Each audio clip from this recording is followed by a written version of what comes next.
അസ്സലാമു അലൈക്കും വറഹ്മത്തുള്ളാ. സഹവിന്റെ സുജൂദ് ചെയ്യുന്നതിനിടയിൽ വുളു മുറിഞ്ഞാൽ എന്താണ് പ്രതിവിധി?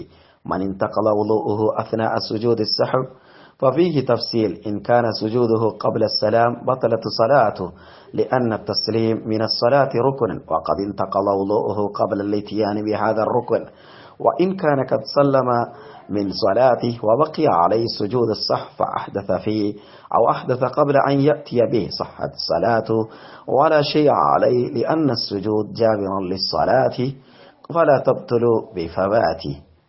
ഇക്കാര്യത്തിൽ ഒരൽപ്പം വിശദീകരണം കാണാൻ സാധിക്കുന്നതാണ്. രണ്ട് രീതിയിൽ സഹവിന്റെ സുജൂദ് ചെയ്യാം. ഒന്നാമതായി സലാം വീട്ടുന്നതിന് മുമ്പ് സഹവിന്റെ സുജൂദ് ചെയ്യേണ്ട സാഹചര്യങ്ങളുണ്ട്. സലാം വീട്ടിയതിന് ശേഷവും സഹവിന്റെ സുജൂദ് ചെയ്യേണ്ട സന്ദർഭങ്ങളുണ്ട്.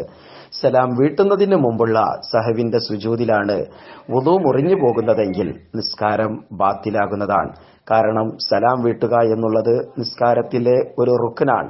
ഈ റുക്ന് കൊണ്ടുവരുന്നതിന് മുമ്പ്, റുക്ന് നിർവഹിക്കുന്നതിന് മുമ്പ് വുളു മുറിഞ്ഞു പോയാൽ നിസ്കാരം ബാത്തിലാണ് എന്നുള്ളതാണ് അഭിപ്രായം. ഇനി സലാം വീട്ടിയതിന് ശേഷമുള്ള സഹവിന്റെ സുജൂദാണ്. സഹവിന്റെ സുജൂദ് മാത്രമേ ഉള്ളൂ.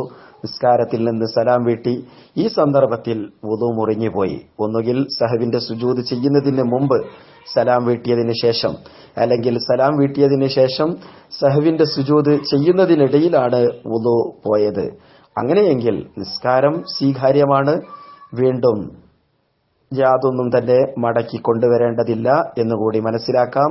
സഹവിന്റെ സുജൂദ് പിന്നീട് ചെയ്യേണ്ടതില്ല.